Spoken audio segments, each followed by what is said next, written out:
When Daniel Morgan vanished near Mount Rainier, there were no screams, no footprints, no gear, just a parked car at the trailhead and silence so heavy, even the forest seemed to hold its breath. Rangers searched for days, weeks passed, then months. It was as if the mountain had swallowed him whole.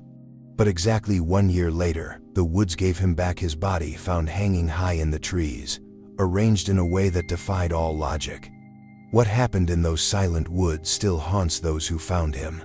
Before we uncover what really happened in those woods, and why investigators were left shaken by what they found, please take a second to like this video and subscribe. Your support helps us keep these stories alive, stories that might otherwise be forgotten. One small click for you makes all the difference for us. Thank you. Daniel Morgan was the kind of man who never truly fit within the walls of a city. He wasn't antisocial, nor was he a loner in the traditional sense. He had friends, a close-knit family, and a decent following on social media. But there was always a part of him that felt more at home beneath a canopy of pine than under a ceiling of drywall. At 29, Daniel had already logged hundreds of solo miles through some of the Pacific Northwest's most unforgiving backcountry. He wasn't reckless, but he didn't seek comfort either. What he chased, always with a battered Nikon camera around his neck, was solitude, and the rare kind of beauty that only reveals itself to those who dare to go far enough to find it. He had been planning the Mount Rainier trip for months, marking routes on maps, checking snowfall conditions, and tracking trail closures. This wouldn't be his first visit to the area, but it would be his most ambitious. His plan was to venture off the established paths, to explore a lesser-known section of the national park, known for its steep climbs, dense fog, and sudden weather shifts. It was the kind of terrain that intimidated even seasoned hikers, and that's exactly what drew him to it. He wanted to capture something rare, something raw. Daniel believed the best photos came from the edge of civilization, just before the world turned wild. The morning he left, his roommate Devin watched him zip up his gear with a kind of quiet determination. They exchanged a short goodbye, nothing dramatic. Daniel had done this dozens of times before. "You sure you want to go solo this deep into Rainier?" Devin asked, a trace of concern in his voice. Daniel just smiled, adjusting the straps on his pack. "I've got my maps, my beacon, and enough food to last me 2 weeks. I'll be back in 1. Don't let my plants die." Then he was gone. That afternoon, Daniel posted a photo to his Instagram. It was simple but arresting: a hazy sunrise pushing through thick fog, the outline of conifers barely visible in the distance. The caption read, "Into the wild one last time." It was the kind of line Daniel liked to use. Poetic, slightly dramatic, a nod to the mystique of nature and the thrill of the unknown. His followers reacted the way they always did: likes, hearts, comments full of fire emojis and encouragement. None of them thought twice about the wording. But in hindsight, that caption would haunt people. His sister, Emily, would reread it 100 times in the coming months. His friends would scroll through his feed, pausing at that final image like it held some coded message they hadn't seen the first time. The date was the 6th of June. The weather in the region was mild but moody, clouds lingering just low enough to cast long shadows. Daniel entered Mount Rainier National Park through the Carbon River entrance and signed his name on the trail register, the last documented proof of his existence before everything went silent. What began as just another solo trek for a seasoned outdoorsman would unravel into one of the most haunting disappearances the region had seen in years. At the time, no one knew it, but Daniel Morgan had just stepped into a place where not everything wants to be found. When Daniel Morgan didn't return on time, no one panicked at first. He'd gone off-grid before longer hikes, unexpected detours, those extra days he took when the light was good or the wildflowers were blooming in a valley no one had named. His family was used to that rhythm. It was part of who he was. But by the second day past his expected return, unease began to settle into the people who knew him best. His sister, Emily, was the first to act. She called his phone a dozen times, each time it rang out to voicemail. She texted, messaged him on Instagram, even emailed. Nothing. Devon, his roommate, assumed he'd just lost signal, or maybe dropped his phone somewhere in the backcountry. But by the third day, Emily was on the phone with the rangers at Mount Rainier National Park. When the Park Service began their response, the initial steps were procedural. They checked the trail register and confirmed that Daniel had signed in at the Carbon River entrance on the 6th of June, as expected. There were no exit records, no digital trail indicating where he might have gone. Park rangers found his car, a dusty silver Subaru Outback, still sitting in the lot. Keys not inside, windows intact. No sign of forced entry or struggle. Everything looked normal, which somehow made it worse. Nothing was out of place, and yet he was missing. The trunk held extra food, a first aid kit, and an emergency blanket, items Daniel clearly hadn't taken with him. That suggested he'd packed lean for the hike, just enough to move fast and light, which meant he likely hadn't planned on being out longer than a week. No detailed route had been left behind, either in the car or at home, something out of character for him. Daniel always made a habit of sketching rough plans in a notebook or marking potential photo spots on laminated maps. This time, there was only a general direction mentioned to Devon. "I'll probably head toward Tolmy Peak and take the old Firewatch route. Maybe even check out that unmarked ridge trail I told you about." The problem was, there were dozens of branching trails in that area. Some were unofficial, worn only by the boots of ambitious hikers or wildlife. Others faded into nothing after a few miles. The land around Mount Rainier was stunning, yes, but it was also merciless to those who underestimated it. By the fourth day, search and rescue teams were deployed. Helicopters scanned the area. Dogs were brought in, combing the trails for scent. Drones traced paths from above, hoping to spot a flash of movement or the bright yellow of Daniel's tent. Rangers and volunteers covered miles on foot, but the deeper they went into the wilderness, the worse the weather became. By the end of that week, heavy fog rolled in, cutting visibility to a few feet. Rain turned dry earth into sludge. Temperatures dropped without warning. Search efforts were hampered by the sudden shift in conditions. Volunteers who had trained for emergencies were forced to retreat as rivers swelled and mountain winds picked up. The forest became hostile, unwelcoming, as if it wanted to hide something or someone. Despite their efforts, not a single clue surfaced. No discarded gear, no trail markers, no footprints in the mud. It was as if Daniel had simply walked into the forest and vanished without a trace. To those who loved him, it didn't make sense. He was experienced, cautious, meticulous. He knew the land better than most. But the wilderness had no obligation to follow logic. It swallowed secrets, and Daniel had become one of them. Within a week, whispers started spreading, first among hikers, then locals. People began to wonder aloud, not just about what had happened to Daniel, but where he could have gone in a place that seemed to offer no answers. The search for Daniel Morgan began with urgency, and then, as the hours turned into days, with a kind of desperation that hung heavily over every footstep taken into the wilderness. From the outside, the operation looked well-organized, textbook, even. Volunteers, rangers, and trained search and rescue professionals poured into Mount Rainier's western trails. The forest, normally a place of serene beauty, became a grid to be mapped, combed, and recombed. But no matter how many boots hit the ground, how many eyes scanned the undergrowth, or how many dogs were deployed with trained noses sniffing the air, nothing emerged. It was as if Daniel had been plucked from the trail and erased. On the first morning of the search, a base camp was set up near the Carbon River entrance.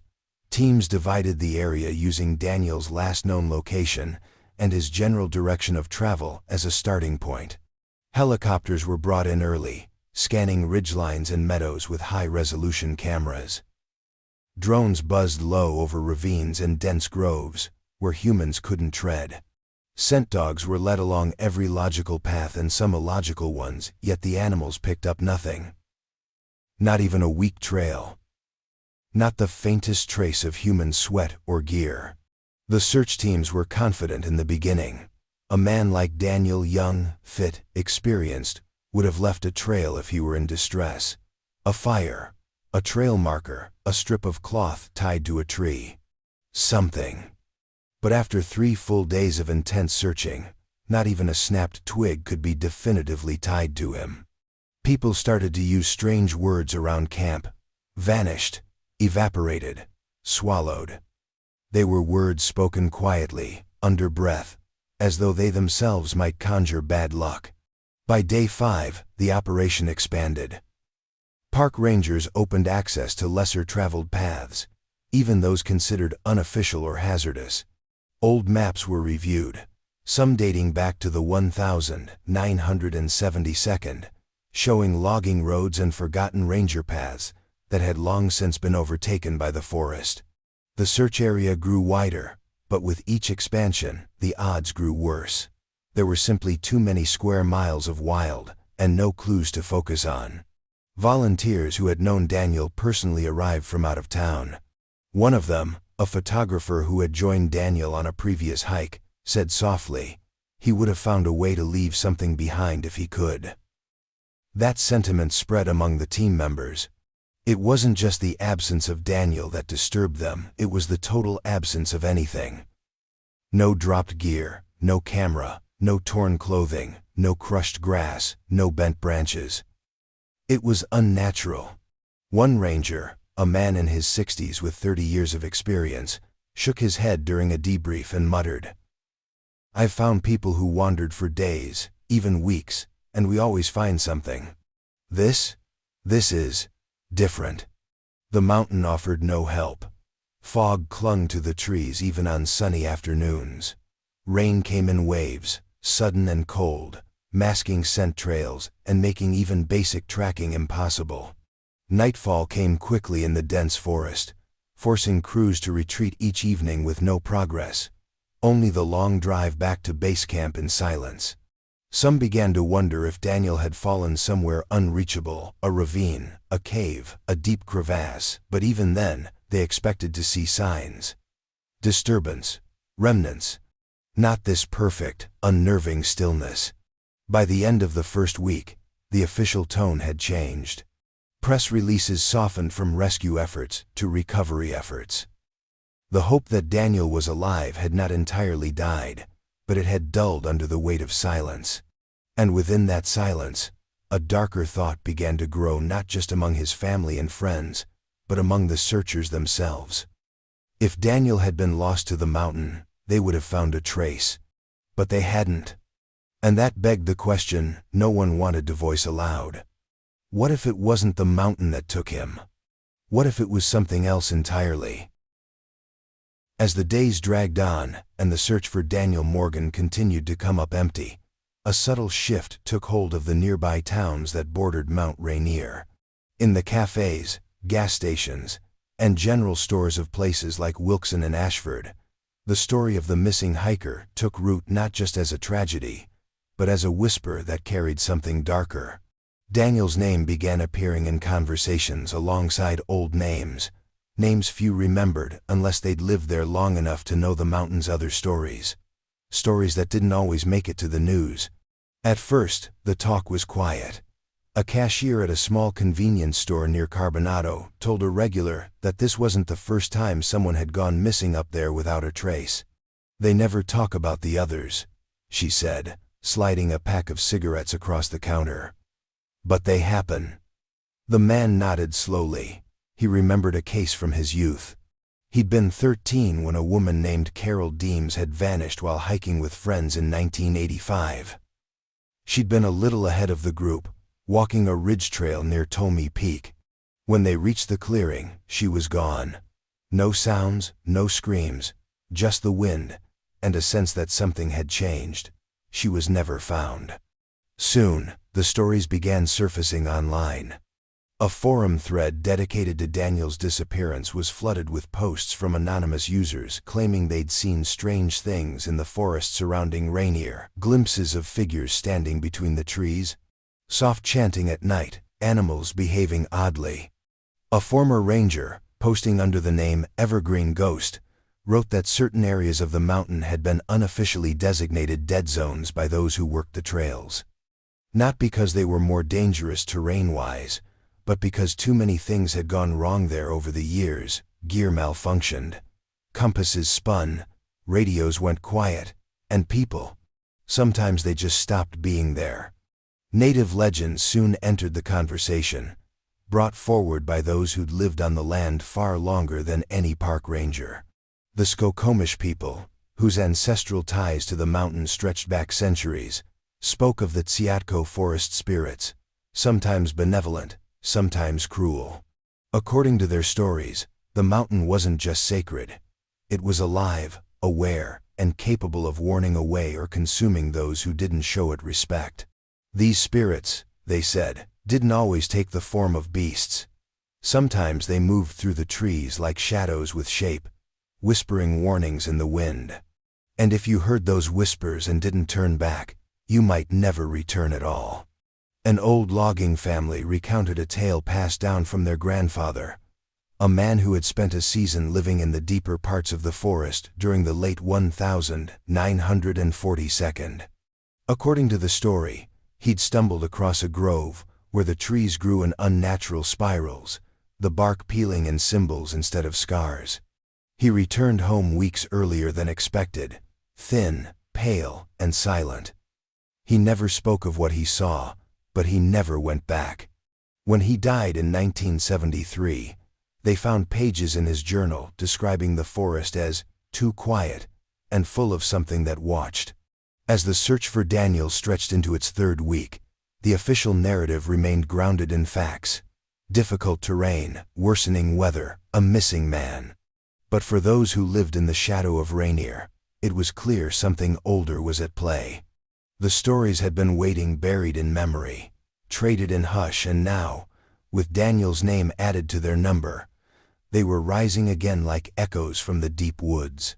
The kind of echoes that remind you, not all who disappear are lost, some are taken.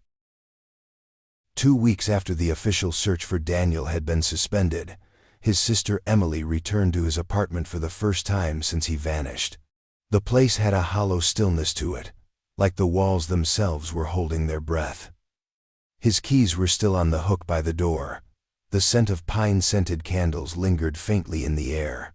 His hiking boots, scuffed and worn, sat neatly beside the door, untouched, since he'd slipped them off before heading out on that fateful morning.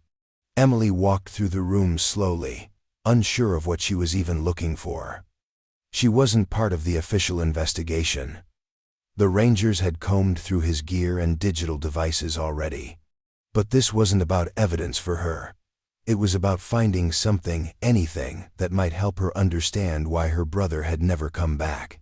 She eventually made her way to his bookshelf, which was crammed with travel guides, nature photography books, and field journals. Most were stacked haphazardly, filled with sticky notes and scraps of paper with coordinates or weather patterns.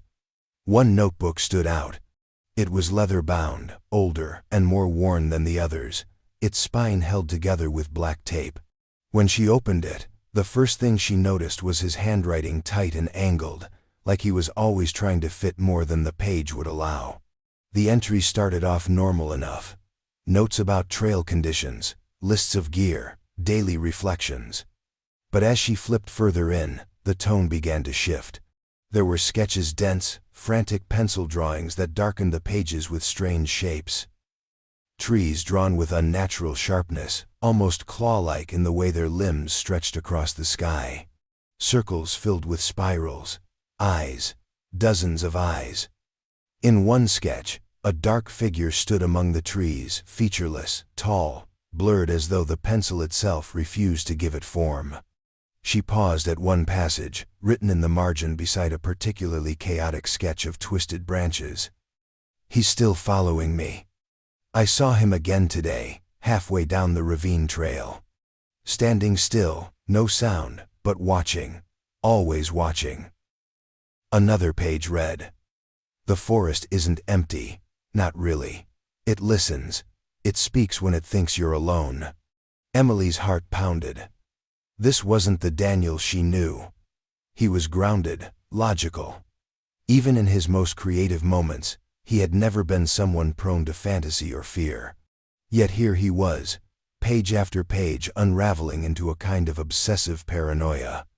Whispers at night again. Can't tell if it's wind or words. Not sure which would be worse. That was scribbled hastily, with the ink smeared as though written in a rush. Beneath it, a smaller line. Maybe I should stop going back. The final entry chilled her. There was no date, no trail name, no details. Just a single sentence written with heavy pressure, as if carved into the paper. If I vanish, tell them I knew.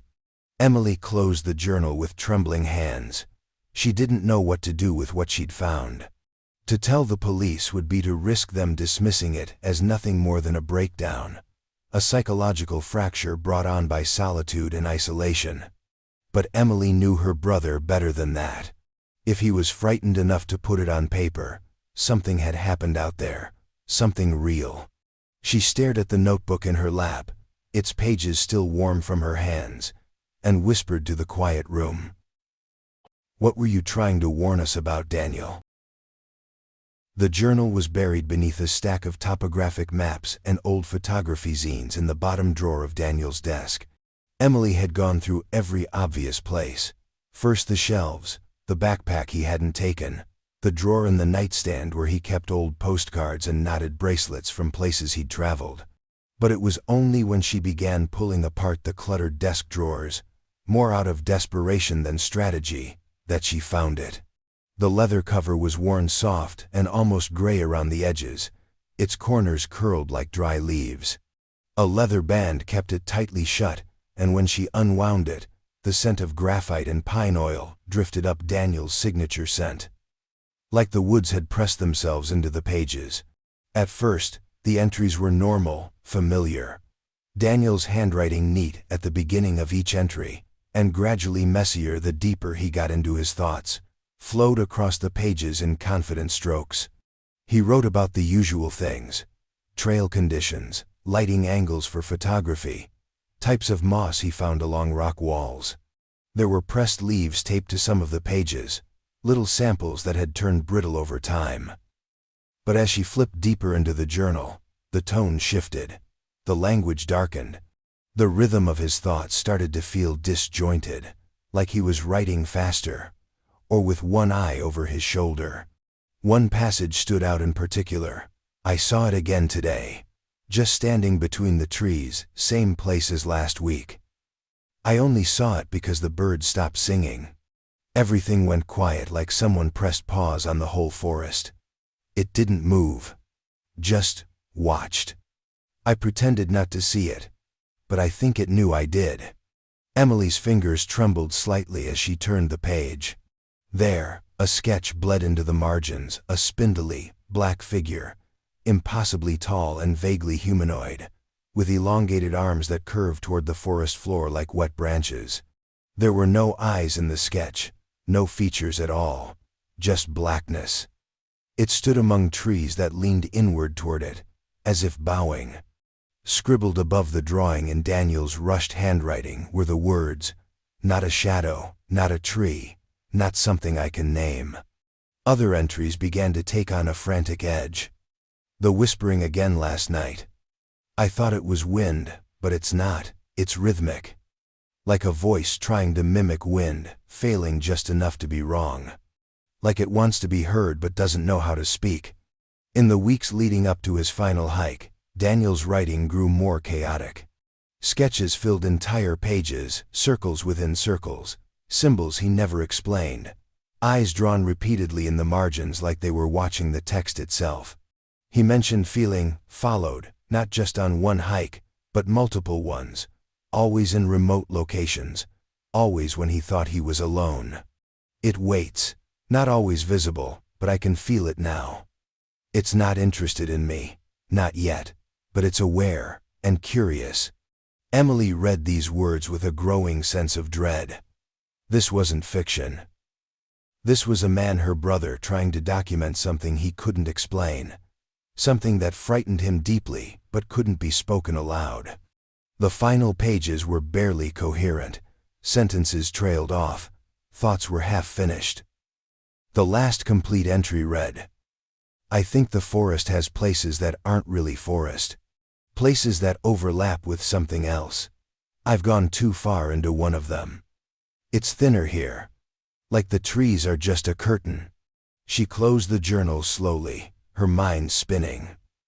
The Daniel she knew was grounded, analytical, someone who trusted what he could see through the lens of his camera. But these pages told the story of a man unraveling, losing his grip on what was real, or maybe discovering something far too real for the rest of the world to accept. Whatever he had encountered in the woods had left a mark on him. Emily felt its echo pressing against her now, in the quiet of his room. And with it, a single, creeping realization. Maybe Daniel hadn't vanished by accident. Maybe he had been taken. The internet had a way of devouring mysteries, chewing them up, and regurgitating them in every possible shape. When news of Daniel Morgan's disappearance began to fade from mainstream headlines, it found new life in the depths of Reddit threads and late-night YouTube rabbit holes. What had once been a missing person case, solemn, quiet, wrapped in press conferences and search reports, was now morphing into something stranger, something more sinister.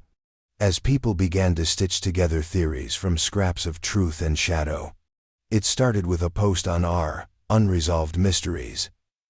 The title was simple: "Experienced hiker disappears near Mount Rainier, no trace found."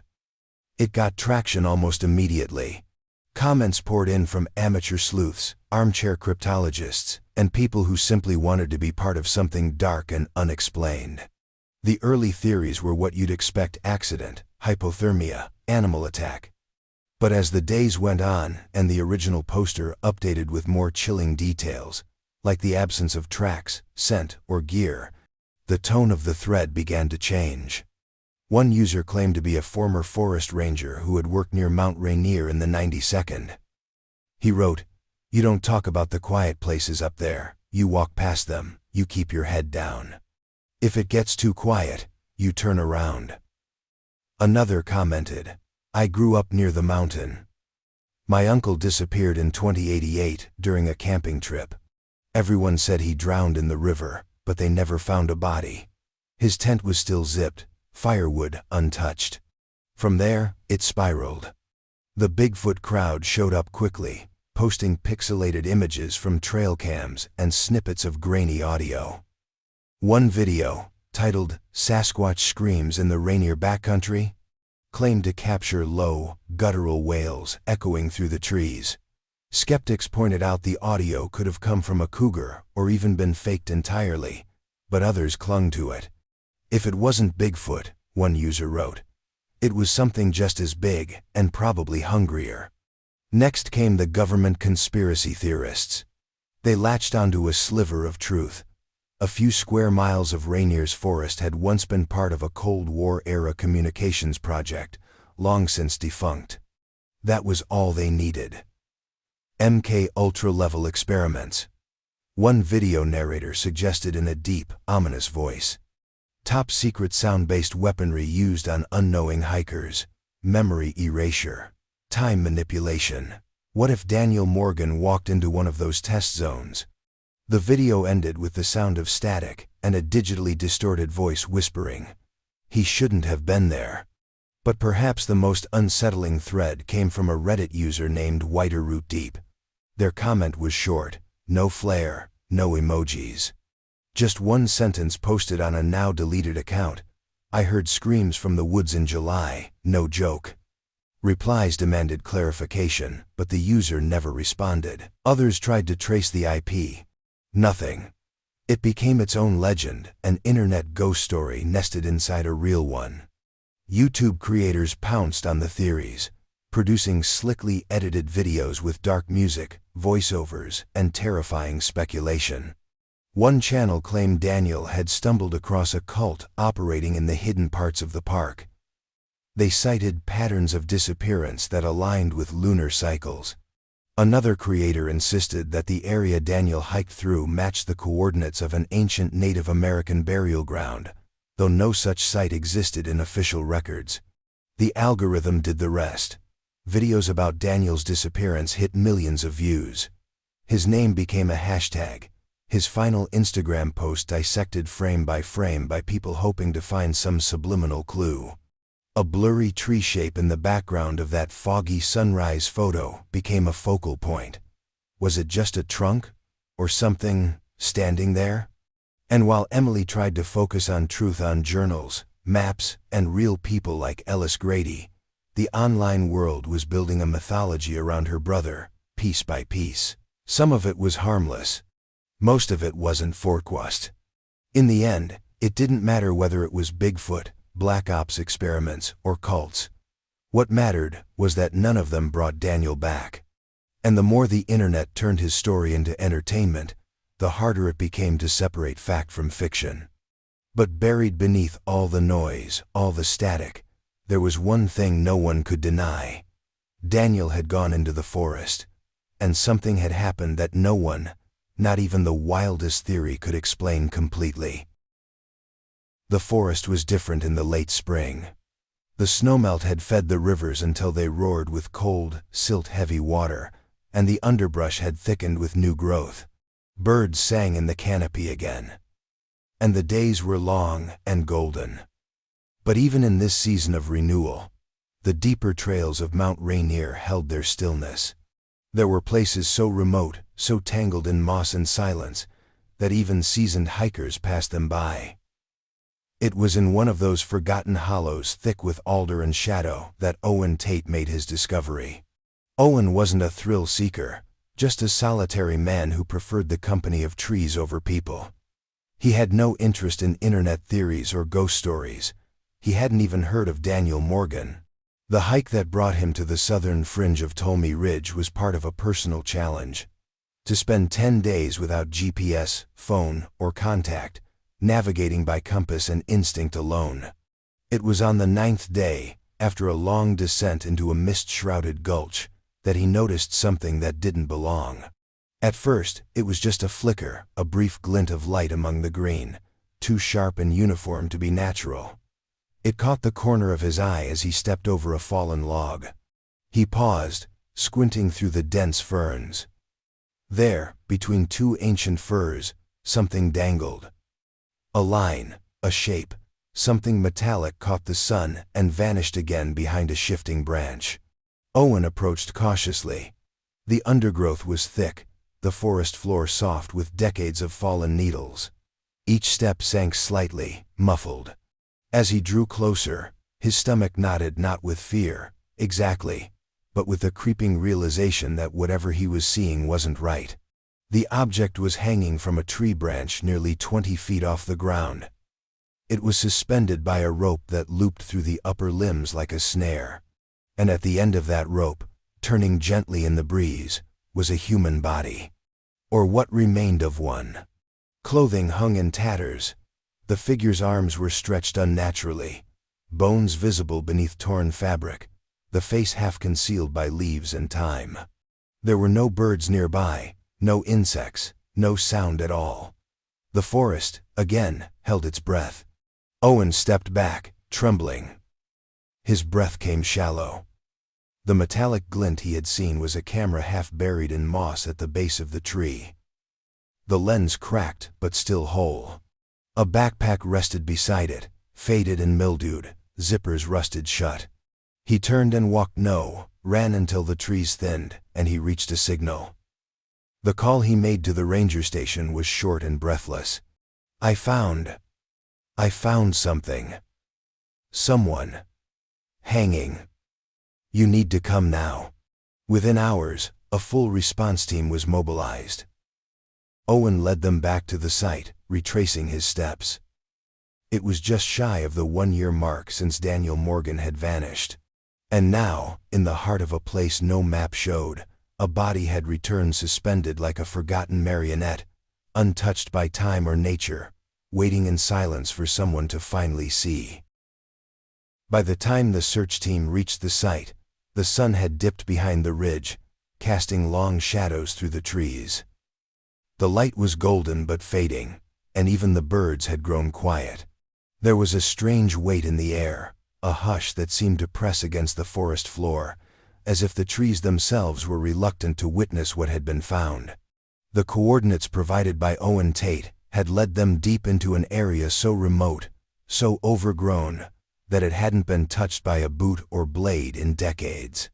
They saw the shape first. Suspended high above the forest floor, hanging with a slow, unnatural sway. It didn't look like a body at first, not in the way most people think of a human figure.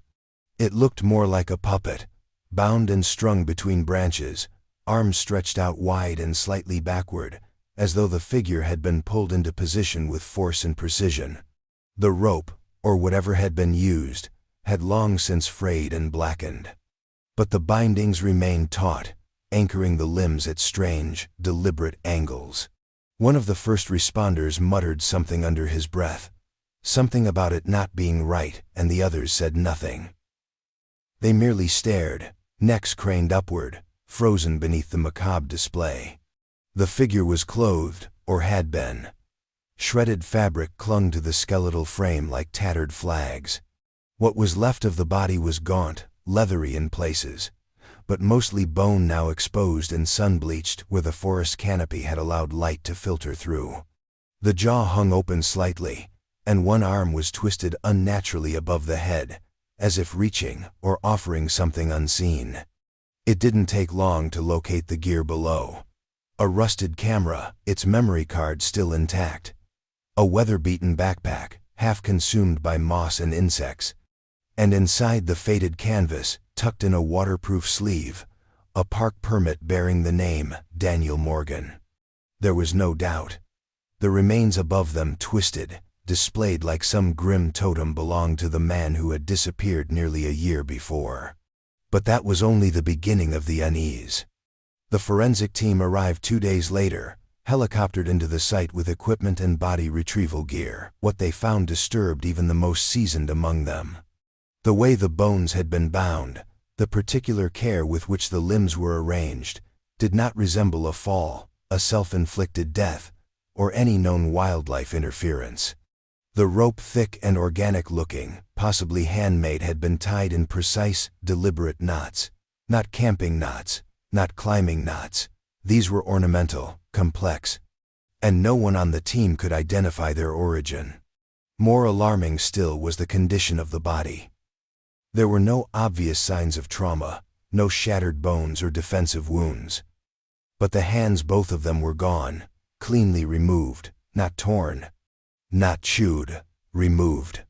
The tree into which the body had been suspended bore shallow carvings at the base symbols, geometric and spindly, etched in overlapping spirals that seemed to grow the longer one looked. They didn't match any known language or trail markers. A hush followed the discovery. Authorities released a statement confirming the identity of the remains, offering condolences to the family, and promising a full investigation. But behind the scenes, the mood was different.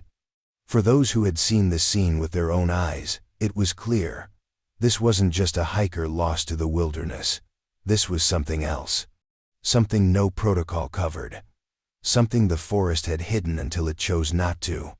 Whatever had happened to Daniel Morgan in those woods, he hadn't simply died. He had been placed, displayed like a message, or perhaps a warning. And the question no one wanted to ask now lingered like fog among the trees. Placed by what? The body was flown out of the forest in a covered sling, the kind used when standard stretchers couldn't navigate the terrain. Even in death, Daniel Morgan remained an anomaly. He had been suspended like a puppet in the trees for almost a year, untouched by scavengers, spared the full decomposition of exposure, as though the forest had decided to preserve him. It didn't make sense, not to the rangers, not to the search teams, and certainly not to the coroner tasked with piecing together the final moments of his life. Dr. Lena Halvorsen had handled hundreds of autopsies in her career. She was clinical, methodical, and known for her refusal to entertain anything that couldn't be explained through biology or science. But even she paused when they unzipped the body bag and revealed what little remained. The skin, mummified in some areas and entirely missing in others, had an unnatural dryness to it. The bones were mostly intact, but their arrangement was unsettling. It was more than the dislocation from decay. The angles were wrong, as if they'd been placed in that position, not broken, not shattered, just unnaturally set. The limbs had been stretched past normal anatomical limits, and then held there for a prolonged period. But it was the hands, or rather, the absence of them, that disturbed her most. Both wrists ended in clean, surgical-level cuts. No jagged edges, no signs of tearing. Whoever or whatever had removed Daniel's hands had done so with precision. There was no indication of animal involvement, no gnaw marks, no splintered bone. The tissue around the cuts had begun to ossify, meaning the removal likely occurred before death. Painful, deliberate, the kind of injury that would have sent most people into shock. Dr. Halvorsen made a note: hands amputated antemortem, no corresponding blood trail reported at scene. The absence of defensive wounds was equally perplexing. No fractured ribs, no bruising on the skull, no signs of a struggle. The hyoid bone, commonly fractured in strangulation, was untouched. No signs of restraint marks on the ankles or legs, though the skin there had largely degraded. His clothing was too degraded to provide much context, but even the remaining fabric showed no rips consistent with a fall or attack. Then there were the knots. Photos from the retrieval site showed the bindings clearly, intricate loops and tension patterns wound through the arms, shoulders, and legs. Not one of them matched known climbing knots or search and rescue harnesses. Halvorsen brought in a specialist, a retired military survival instructor, to examine them. He examined the photos for 20 minutes in silence before simply saying, "These aren't functional knots. They're ornamental, maybe ritualistic." Halvorsen dismissed the term ritualistic out loud but wrote it in her private notes, because deep down, even she couldn't deny the possibility. The body hadn't just been dumped, it had been arranged, displayed. Like someone or something had gone to great effort to leave it exactly as they wanted it to be found. Toxicology revealed little. Trace amounts of pine resin and mold, but no sedatives, no alcohol.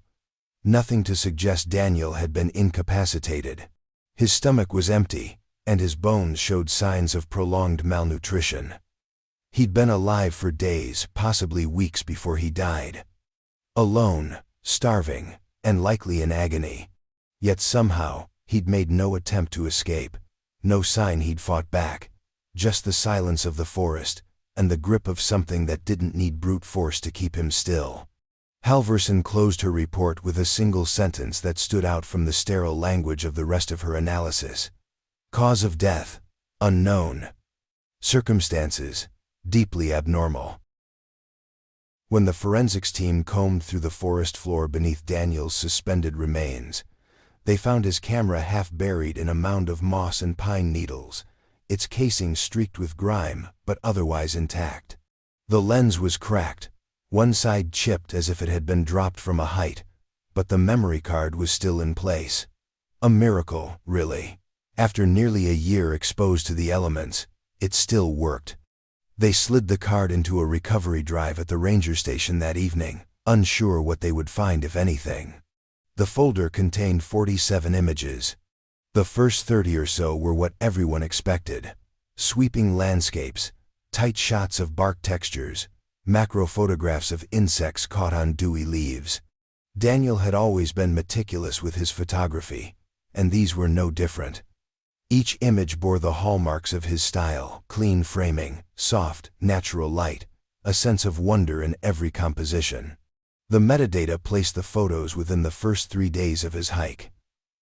He had ventured through the high meadows, skirted narrow ridgelines, and camped near a glacial-fed stream. He'd seemed at peace, calm.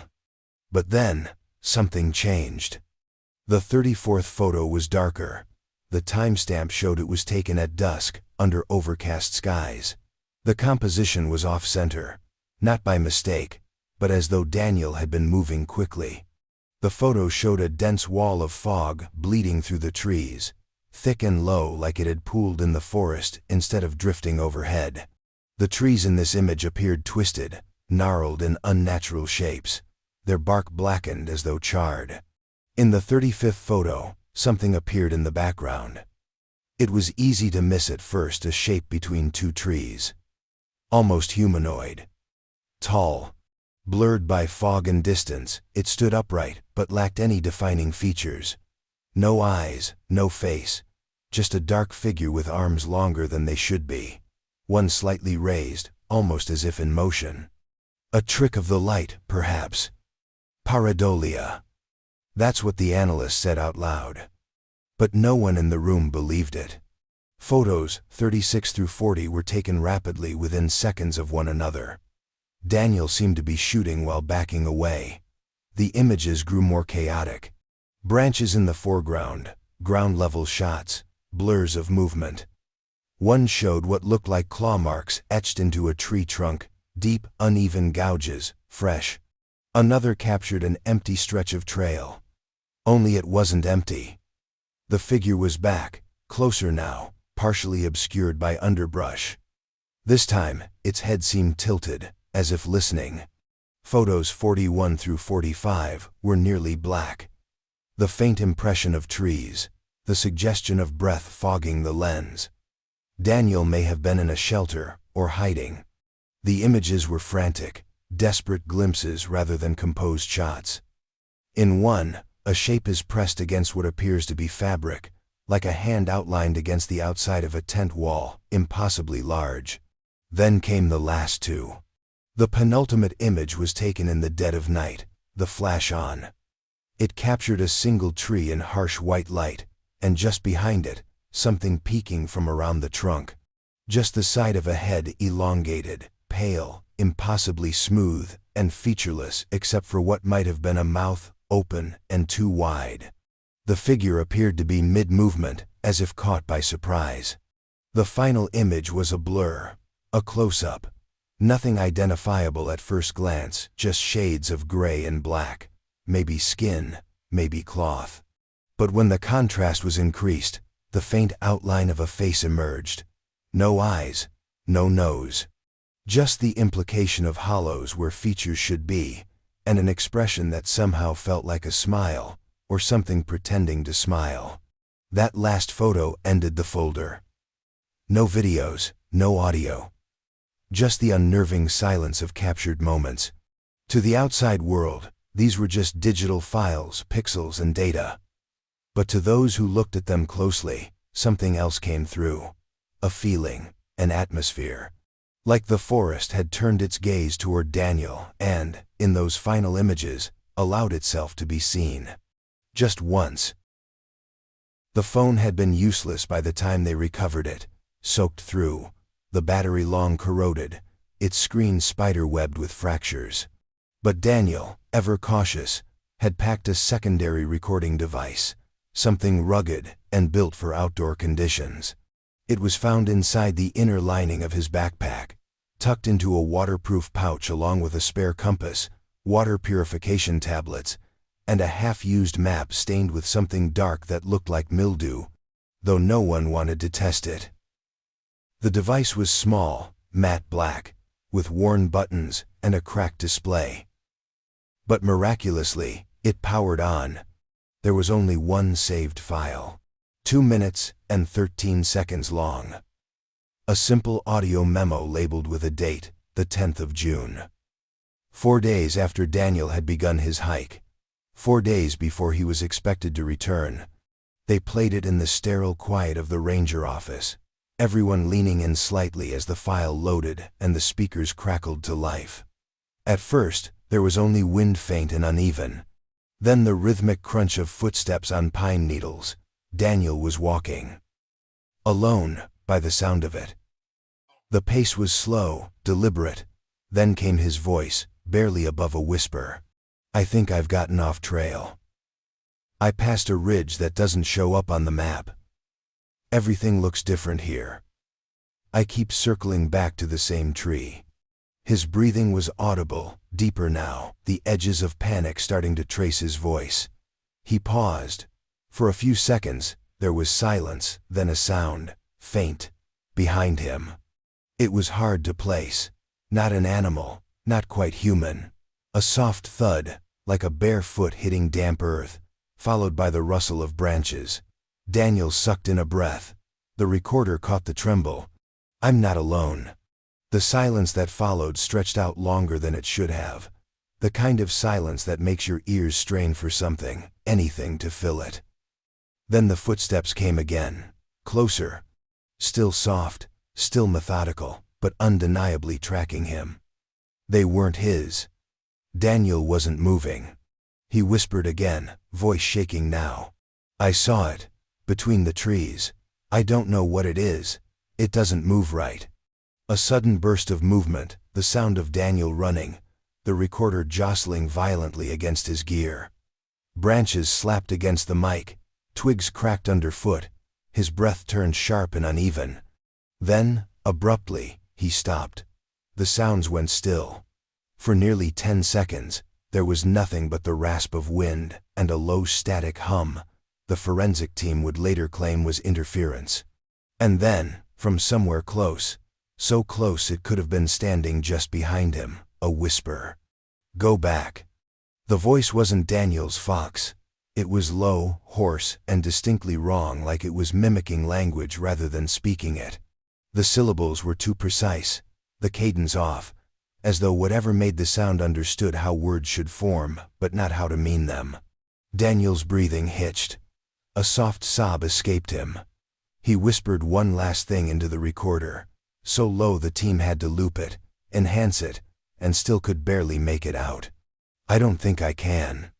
Then the file ended with a final jarring noise, a sharp metallic click, like a branch snapping under pressure. Not a natural fall, not wind, intentional. After that, silence. Digital, infinite. The device was bagged and logged. The audio file sent to analysts. But nothing in the rest of the investigation would explain what they heard in those 2 minutes. The voice was real. The fear in Daniel's breath was real. And whatever had been out there with him, it had spoken. Not to threaten, not to shout, just to warn. But Daniel hadn't listened. And now, neither could they. The return to the site came quietly, without fanfare or press conferences. It was a controlled effort, part investigation, part damage control. After the discovery of Daniel Morgan's remains and the recovery of the disturbing photographs and audio, the Park Service, in coordination with federal authorities, initiated a deeper sweep of the area. They wanted answers. Or, at the very least, a narrative that could close the file without raising more questions. Reporters, too, had started arriving in nearby towns. Word had leaked, as it always does. A hiker found strung up in the forest like an offering. Strange symbols carved into bark. Whispers on a recording. These things didn't stay quiet for long. Officially, no one acknowledged the details, but rumors filled the vacuum with unsettling precision. On a gray morning in mid-June, a convoy of SUVs, Forest Service trucks, and an unmarked black van made its way toward the edge of Tolmie Ridge.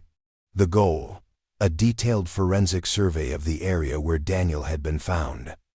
Drones were launched early, mapping the terrain from above with infrared and high-resolution imaging.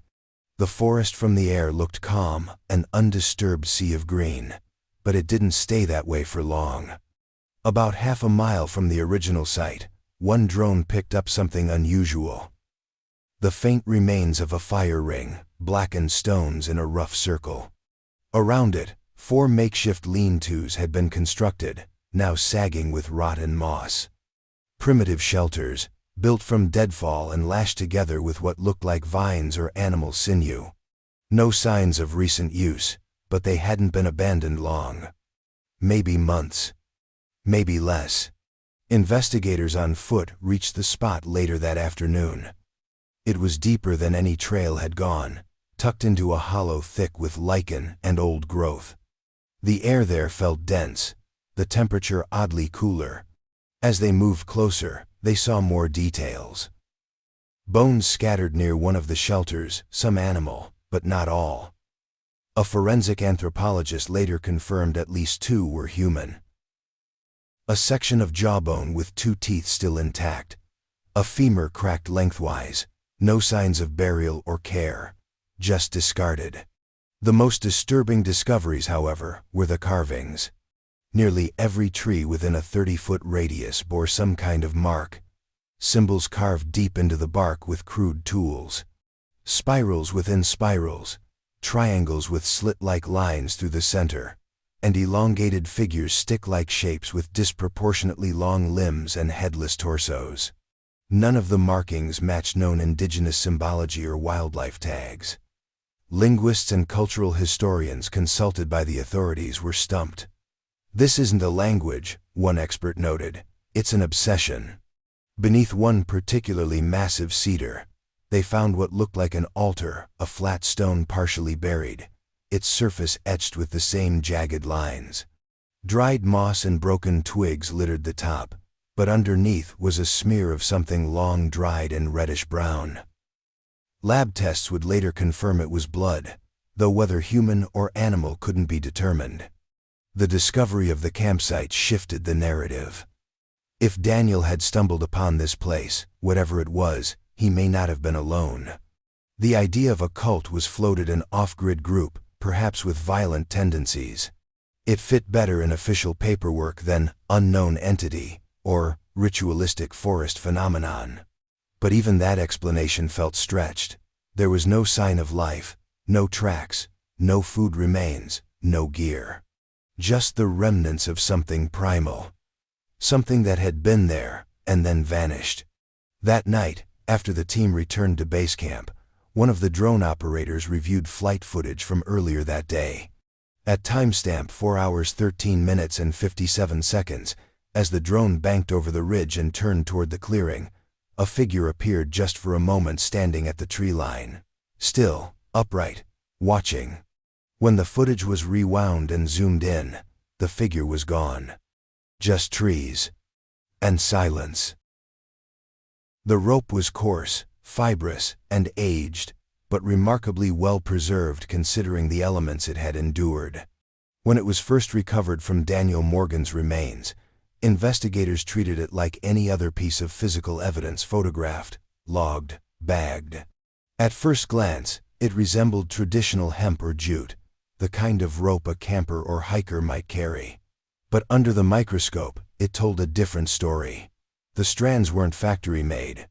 They were hand-twisted, uneven, with embedded organic debris, bits of bark, moss, and what looked disturbingly like sinew.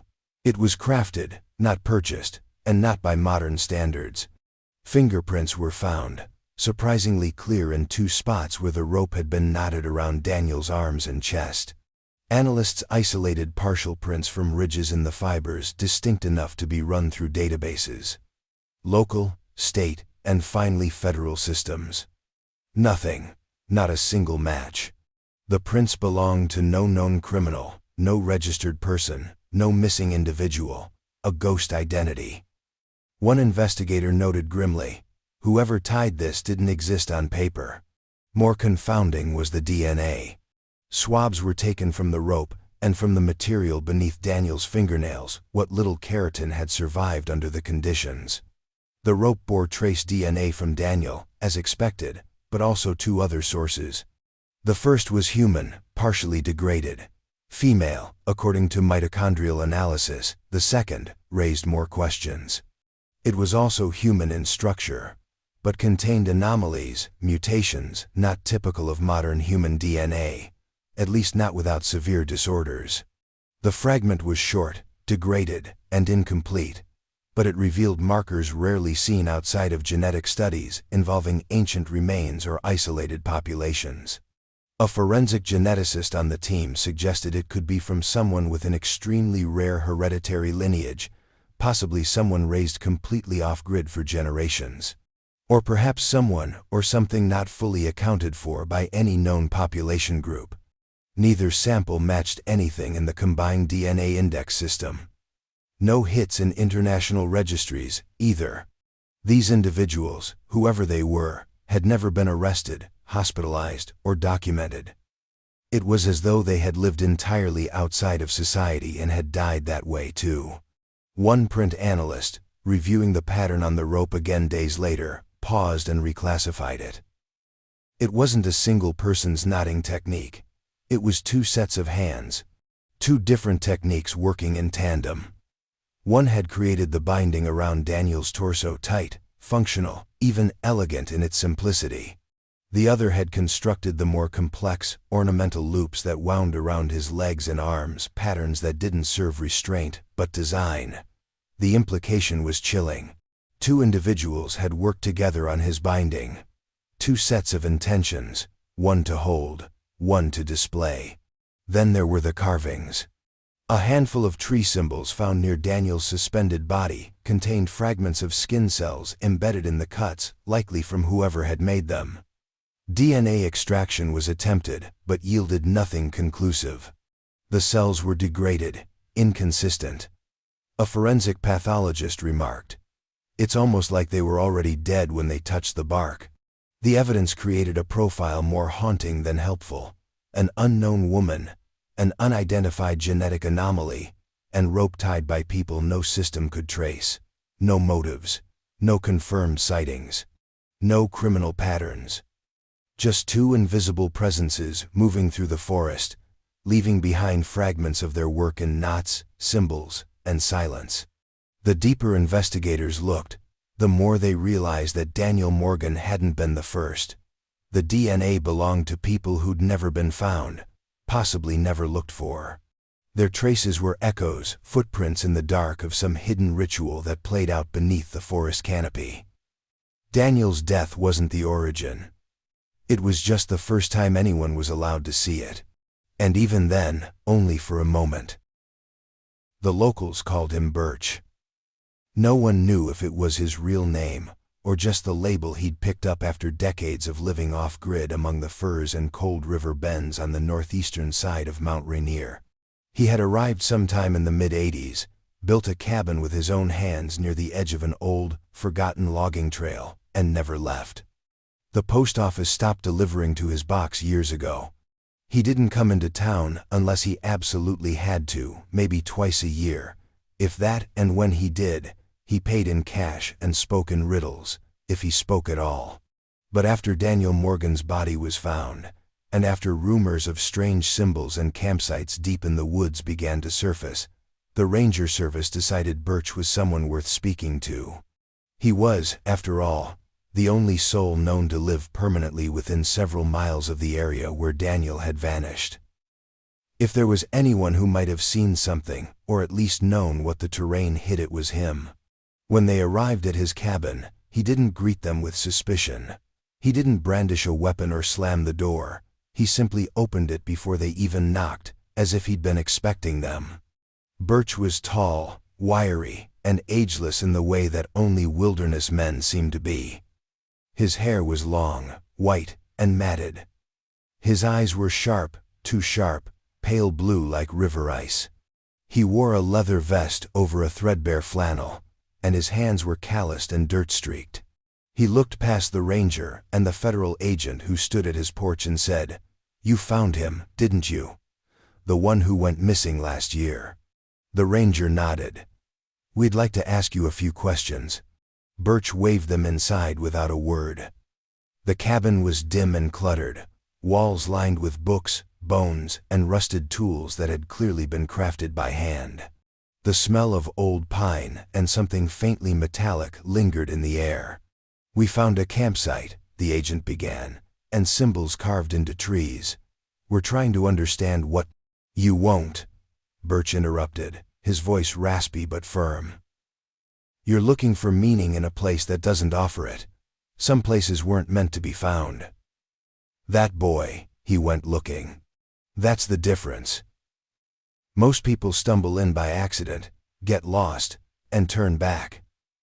But he wanted to see what was beyond the veil. And he heard the call." "What call?"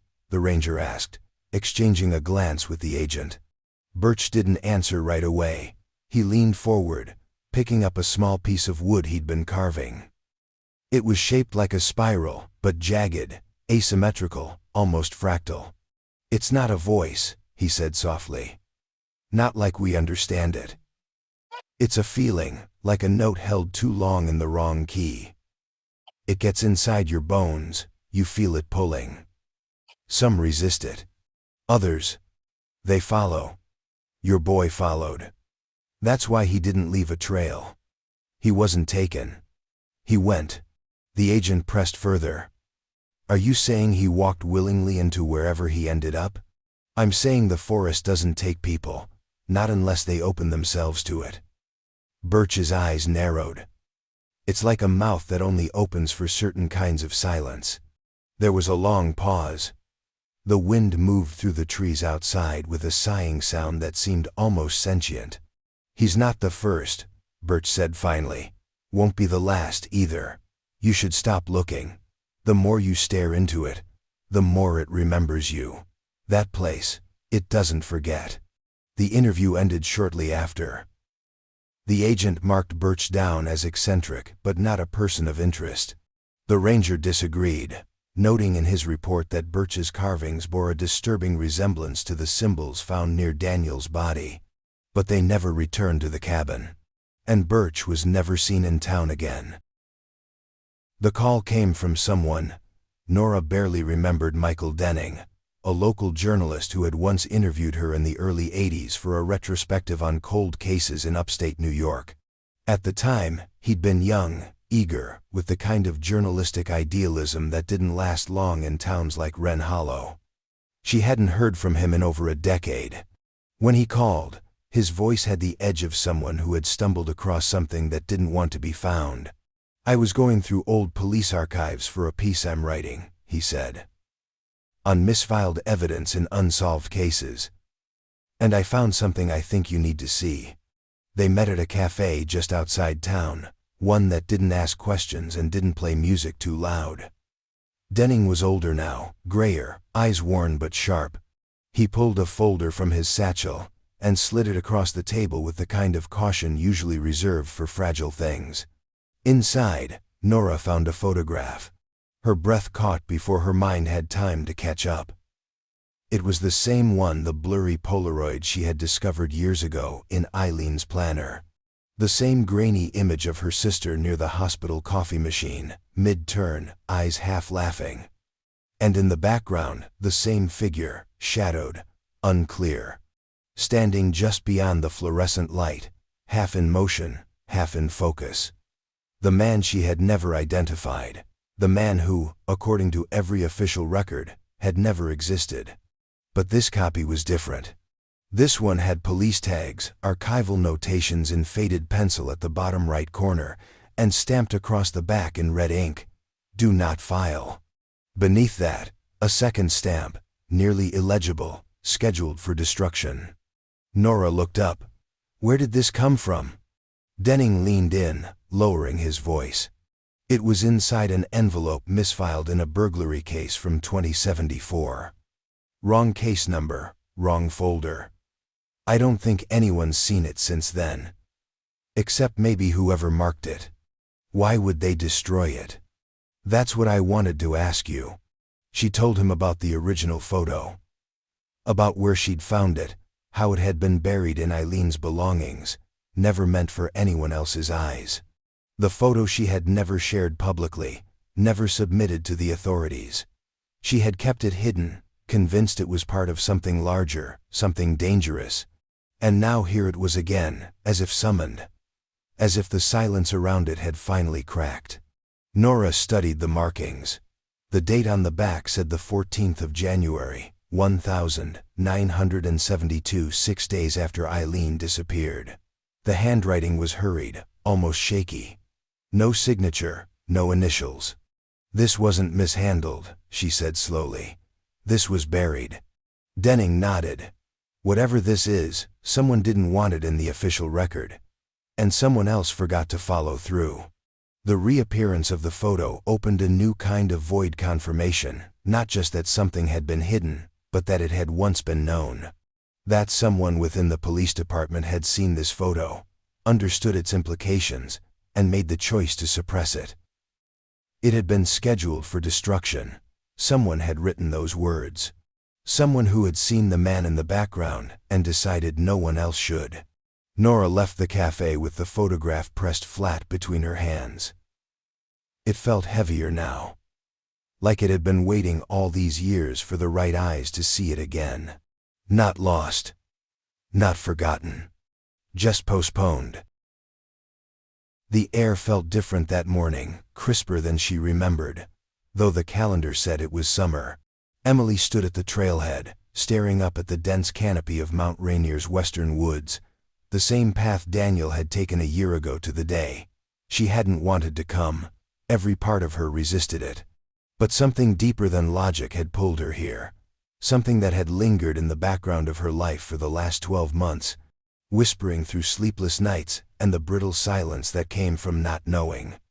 It wasn't closure she was seeking. She knew by now there was no such thing. It was acknowledgement, a way to say goodbye, even if the mountain had long since stolen her brother's voice. The forest was quieter than she remembered, unnaturally so. She walked with steady steps, each one heavy with memory. She passed the marker where his car had been found, the moss-covered logs he'd likely stepped over, the first fork in the trail, the one leading toward Tolmy Ridge, now cordoned off with a crude wooden barricade and a warning sign. Unmaintained trail. Do not enter. She kept going anyway. It had taken weeks of pleading with park officials and pulling favors just to get permission to hike into the area again. She wasn't alone. 2 rangers waited back at the trailhead, instructed to give her space but to monitor her from a distance. She didn't care. This was her moment. Her brother's moment. She reached the grove just before noon, the sun high but dulled by the thick branches overhead. The place where they'd found Daniel's body was empty now. The rope long gone. The trees stripped of their markings by officials trying to erase what had happened. But the atmosphere remained thick, heavy with something unsaid, something that clung to the bark and soil like a stain too deep to scrub away. Emily sat on a fallen log near the base of the largest tree and opened her pack. She pulled out a photo of Daniel on his last birthday, smiling, wind-blown, alive, and a small pendant he used to wear, the one she'd found in his nightstand drawer after he vanished. She placed both at the base of the tree, her hands trembling only slightly. "I hope you found peace," she whispered. "Wherever you are." The wind moved through the trees then, not a gust, but something slower, like breath. The leaves shifted with a soft rustle, and for a moment, everything held still. Time, sound, even thought. That's when she saw it. Across the clearing, just beyond the trees, a figure stood. It was tall, impossibly tall and still, half hidden in the shadowed undergrowth. At first, she thought it was a tree itself, a trick of the light, but her instincts knew better. There was a shape to it, shoulders too broad, arms too long, no face, not one she could see. But it was watching her. Of that she was certain. Her breath caught. She blinked. And it was gone. No crack of twigs, no shuffle of movement. Just gone, as if it had never been there at all. The clearing returned to silence. The wind died. She didn't scream, didn't run. She simply rose, slowly, and backed away from the tree. Her heart thundered, her palms slick with sweat, but her steps were measured. She walked until the trees began to thin, until the barricade came into view, and the rangers nodded at her from the distance. She didn't tell them what she saw. Some things weren't meant to be spoken aloud. Not here. Not where the mountain listens. The journal had been waterlogged when they found it, buried beneath a shallow depression near the base of the tree where Daniel's remains had once hung. It wasn't in the same notebook Emily had discovered in his apartment, but another one, a smaller, leather-bound journal wrapped in a Ziploc bag, tucked into a protective sleeve inside his pack. Somehow, it had survived the rain, the snow, and the year-long grip of the forest. The pages were warped, the ink blurred in places, but the words were still there, scrawled in increasingly erratic handwriting that seemed to spiral into madness the deeper they went. The first pages were simple, trail notes, elevation readings, sketches of plants, comments about the weather. But after the third day, the tone shifted. He wrote of strange noises echoing through the trees, long silences where even the wind seemed to vanish. He mentioned feeling watched, like something unseen was pacing him just beyond the edge of his vision. It wasn't paranoia, not anymore. "I tried going back the way I came," one entry read. "But the trail doesn't lead where it should. I walked for hours and ended up at the same rock, outcropping with the twisted tree. I marked it. I know I did. It's like the woods are folding in on themselves." Another entry was even more unsettling. "Heard someone whisper my name last night. No one out here but me. I was asleep, I think, dreaming. But it felt real. Like it was inside my head and outside the tent at the same time." The entries became shorter after that. The words more hurried, the lines slanted. He wrote about a shadow moving through the fog, something impossibly tall and silent. He said it never came close, but each night it was nearer. He stopped making notes about wildlife, stopped drawing. The journal became a confessional, a descent into the unknown. Then came the final page. No date, no location. Just one last entry, written in jagged script that cut deep into the page, as if he'd pressed the pen with all the strength he had left. "There's something out here. I'm not alone. If you find this, tell them. It's awake." The ink had bled slightly, as if a tear had fallen onto the page before it dried. It was a message not just to whoever might find him, but to everyone. A warning, a plea. Emily held the journal in her lap when they returned it to her, her fingers gently tracing the final words. She could hear his voice in her mind as she read them, not panicked, not resigned, just quiet, knowing.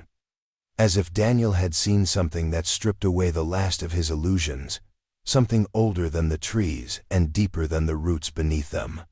Something that had waited in silence until it was found, or until it found someone willing to listen. She closed the journal and looked out the window at the vast line of trees stretching into the horizon, swaying in the wind like they were whispering secrets only they could understand. She didn't cry. She just whispered back, as if he could still hear her from wherever he was. "I believe you."